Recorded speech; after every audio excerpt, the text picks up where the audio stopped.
بسم الله الرحمن الرحیم. السلام علیکم. نن د سره یو خبرم نه کوم د مفتی صاحب د یو شاګرد د مزاحیه واقعه واورئ.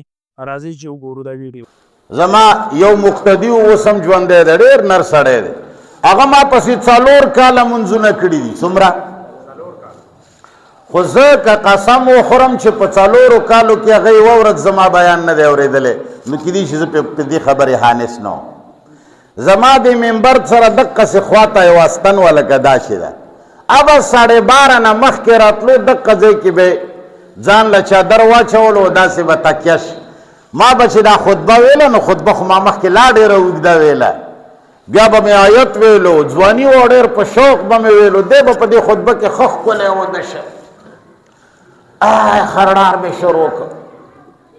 وده به شی چې کله به تقریر ختم شو چا به وخوځولو چې اقامت وشه، بس بیا به یې نیت وتړو مونځ به وکړو. بیا به چې څنګه سلام وګرځېده، زما کیسټې به چې چا خرڅولې، محمد جمیل نامه یې وه، هغه له به ورغی ورته وبه وي چې یاره هغه د نن ورځې یو کیسټ خو راکړه. دې جوړې وي چې تقریر مې اورېدلی نه دی چې کور کې یې واورم.